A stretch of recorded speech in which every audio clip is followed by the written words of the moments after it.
l'illustratrice, de l'illustratrice. Je crois qu'on dit comme ça. Alors bonjour à tous et bienvenue dans cette nouvelle vidéo. C'est une vidéo que j'aimerais bien faire tous les mois. Donc vous me direz si ça vous plaît et si vous découvrez des choses sympas. J'ai intitulé cette vidéo « Les lectures de maman » puisque voilà, j'aimerais vous présenter tous les mois les livres que j'ai pu lire lors du mois précédent. On va commencer tout de suite parce que cette vidéo va être longue. Si vous voulez, prenez un truc à manger, un truc à boire, enfin voilà. On y va. On commence par le seul roman de cette sélection. Aristote et Dante découvrent les secrets de l'univers. Une petite Lily qui vient taper. C'est un livre de Benjamin Alire Sanz. Je suis désolée si j'écorche le nom. De toute façon, je vous ferai des close-up sur tous les livres. Voilà.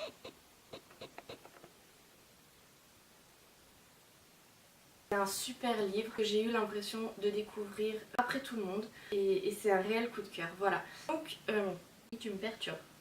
C'est un livre que j'ai adoré lire, la lecture est facile, les personnages sont hyper attachants. On découvre Harry, donc le personnage principal, qui est un adolescent tourmenté par les secrets de sa famille. Il rencontre Dante, un jeune homme qui est complètement son opposé, et souriant, qui déborde de joie de vivre, enfin voilà. Et tous les deux se posent énormément de questions sur le fonctionnement du monde et notamment des relations humaines.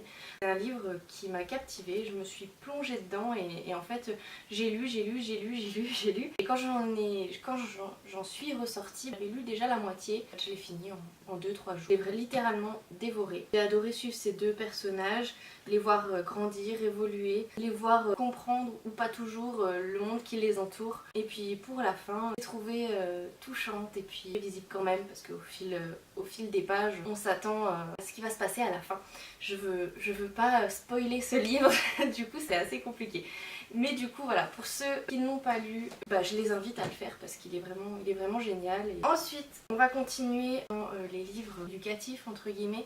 C'est un livre d'Isabelle Filiosa et qui s'appelle J'ai tout essayé. Position, pleurs, hydrage, traverser, dommage la période de 1 à 5 ans. Avec mon grand garçon qui a 2 ans et demi, on est en plein là-dedans. Il nous fait des grosses colères, rien qui le calme, à part un gros câlin avec maman. Et puis on s'est demandé, on dispute notre fils et puis nous on lui fait un câlin pour le réconforter. Est-ce que ça a du sens? On m'a offert ce livre, je l'ai trouvé hyper intéressant. C'est un livre plein de pistes, plein de réflexions, avec des petites choses à méditer. Je vais vous donner un exemple. J'ai du coup utilisé mon garçon. Par exemple, il renverse un verre d'eau. Moi, ça arrive souvent 2-3 fois dans la journée.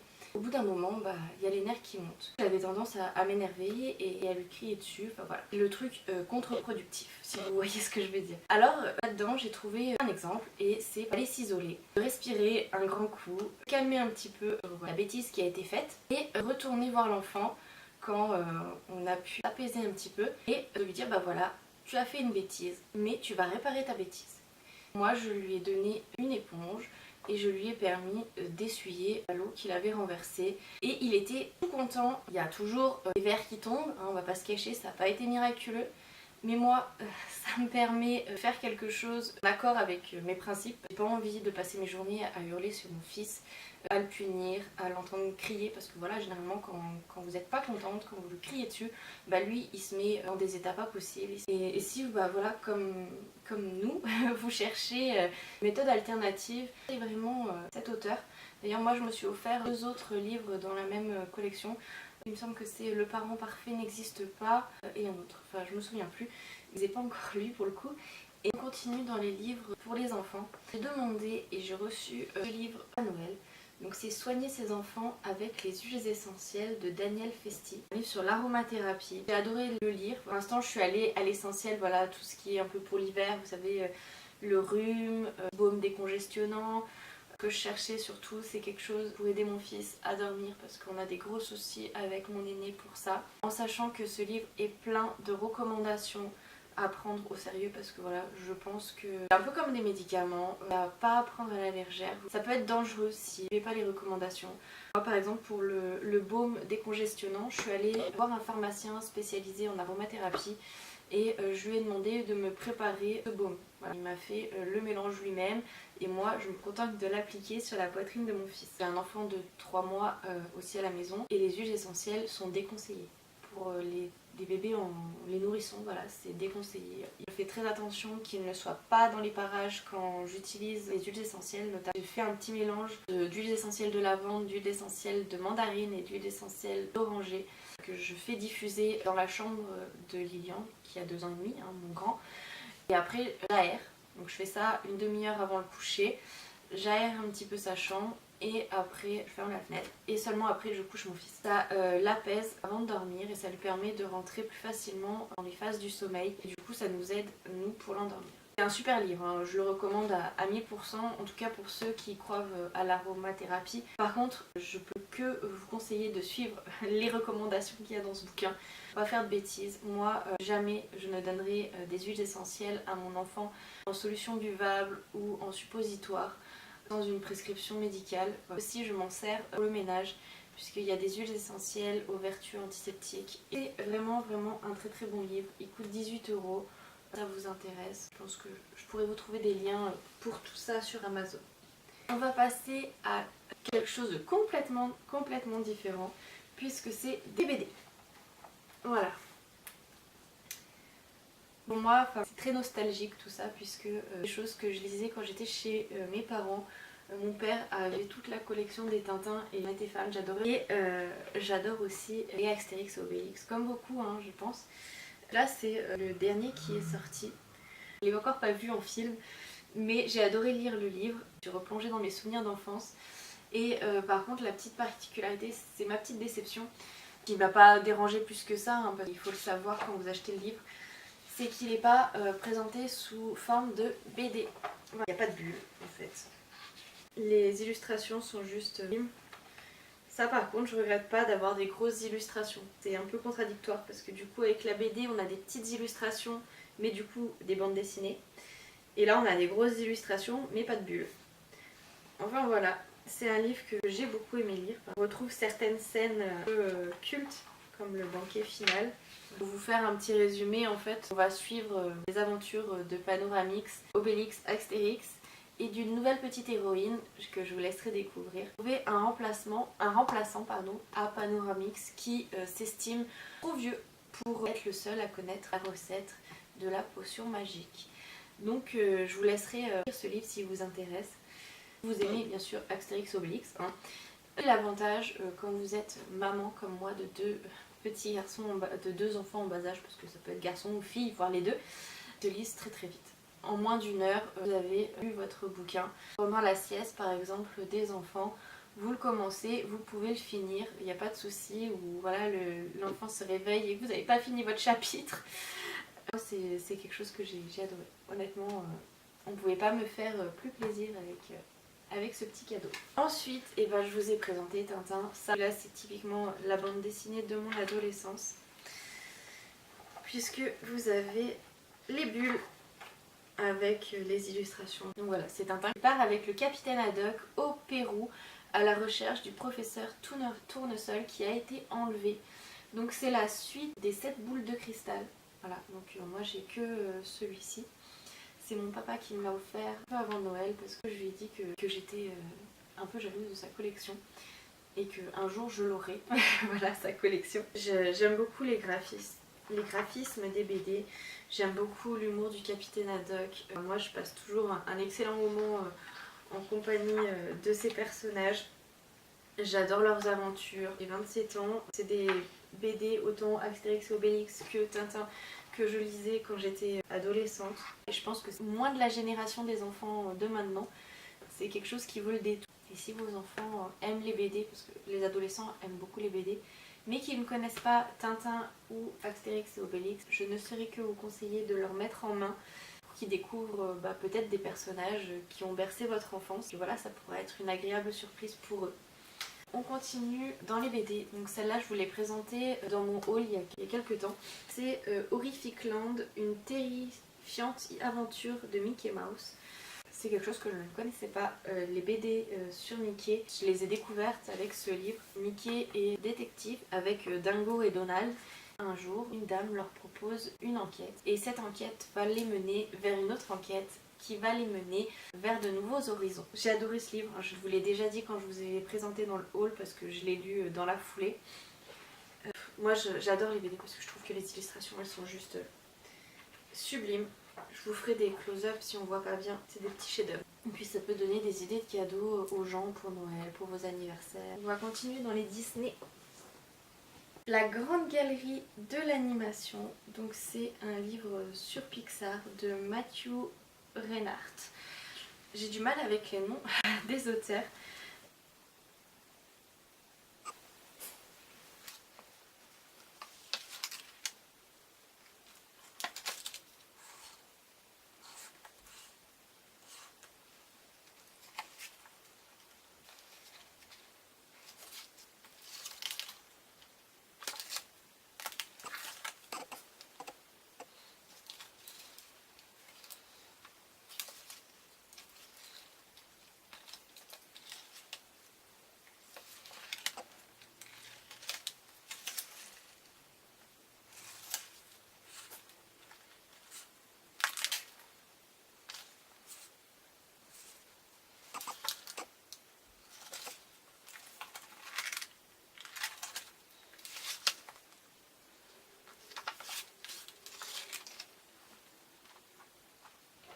La sécurité de tout l'univers est en grand péril. C'est une urgence intergalactique. Buzz l'éclair, à la rescousse!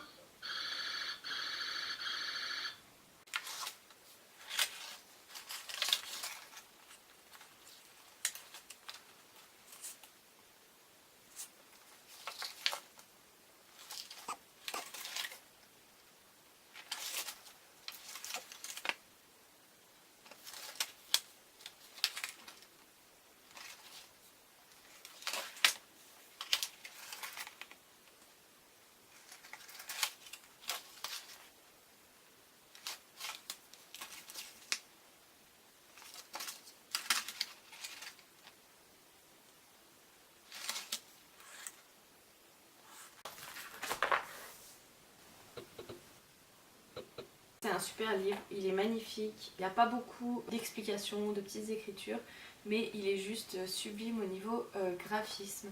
C'est un livre que je recommande pour tous les collectionneurs d'objets Disney ou Pixar. C'est un livre pop-up qui retrace l'histoire de Pixar. Donc vous avez le premier Pixar, donc Toy Story. Il y a une patte. Le deuxième Toy Story. Et puis vous avez aussi des petites animations sur les courts-métrages avec leurs dates, voilà. Je le trouve magnifique et puis je le trouve intéressant. Voilà, belle pièce de collection. Et voilà, comme vous avez pu voir, il y a environ 5 pages doubles comme ça. Pour 40 €, je trouve que c'est un peu cher, même si voilà, je pense que le travail derrière les pop-up justifie le prix, clairement. Hein. Mais je pense que si vous n'êtes pas un grand fan des Pixar ou que vous n'avez pas une collection Disney, le livre n'est peut-être pas très intéressant pour vous. Pour tous les autres, je vous le recommande vivement. On va rester dans les Disney et je vais vous présenter un autre roman du coup que j'avais oublié. C'est Miroir Miroir. Donc d'un côté vous avez la tête de la méchante reine et de l'autre côté vous avez sa tête versus la méchante sorcière.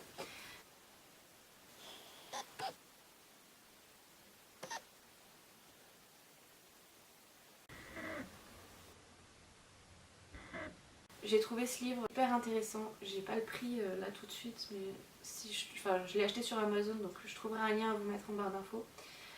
Il est extrêmement facile à lire. C'est un livre que j'ai lu en 2 jours, je crois, au maximum. Il est très intéressant. Quand je me suis plongée dedans, j'ai eu beaucoup de mal à en ressortir.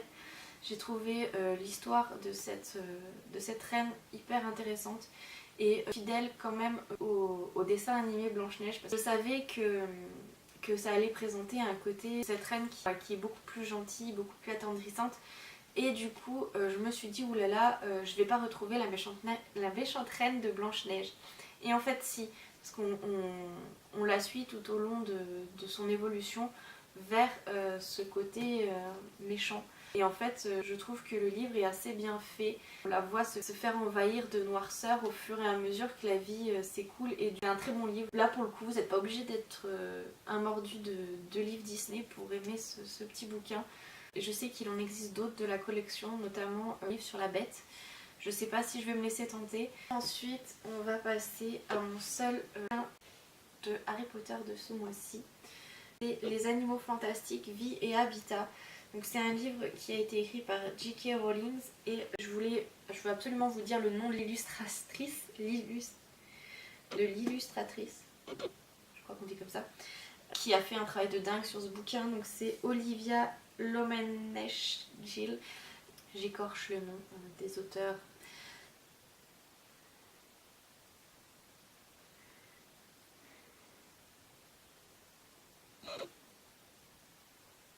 Ce que je trouve assez original, c'est que du coup, J.K. Rowling a écrit ce livre pour Norbert Dragono. Donc dans les faits, c'est le livre que Norbert Dragono a écrit. Je trouve ça plutôt sympa. Ce livre est composé d'une préface. Elle nous présente l'auteur et qui nous dit que les fonds de ce livre est reversé à une association. Et là, c'est à propos de l'auteur, Norbert Dragono. Et après, il nous donne une définition des animaux fantastiques et de pourquoi les moldus ne les voient pas. Voilà, ils expliquent comment ils sont cachés, par quelle magie, ou pas d'ailleurs. Les animaux se cachent d'eux-mêmes ou s'ils sont tellement communs que les moldus les confondent avec des animaux de leur environnement. Et il y a aussi une classification des animaux fantastiques. Le ministère de la Magie a classé ces animaux en 5 catégories qui va de l'animal ennuyeux, il a juste une seule croix, à l'animal qui est connu pour tuer les sorciers et qui est donc impossible à dresser. Et celui-là, il a 5 croix, donc voilà, c'est les plus dangereux. Et ensuite, c'est un dictionnaire des animaux fantastiques. Et la particularité de ce livre, c'est qu'il est juste magnifique. Hein. Vous verrez les illustrations. Si vous voyez pas bien, je ferai des close-up. Il est juste sublime. Voilà. Ça, je crois que c'est ma page préférée.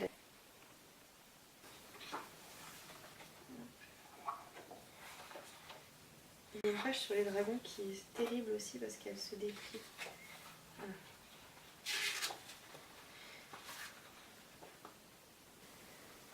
Je crois que l'illustratrice est vraiment très très douée. Hein. C'est pour ça qu'il fallait absolument que je vous dise son nom. Et on va aller vers la fin parce qu'il y a aussi des jolies pages. Voilà. C'est magnifique. Je crois qu'il n'y a pas d'autre mot, hein. C'est magnifique. C'est un très beau livre.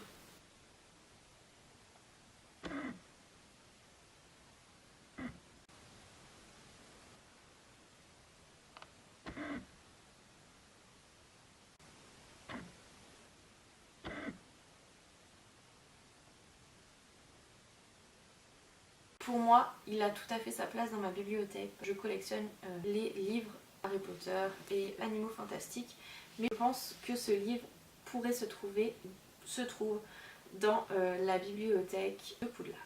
C'est un livre sublime. En soi, si vous n'êtes pas fan de l'univers Harry Potter, je vous le conseille pas vraiment parce que c'est juste voilà, une présentation des animaux qui du coup donne des précisions sur certains animaux que vous trouvez dans ces films. Sur ce livre magnifique de J.K. Rowling, je vous fais plein de gros bisous, je vous remercie de regarder mes vidéos, puis à bientôt, voilà, dans une prochaine. Salut, salut!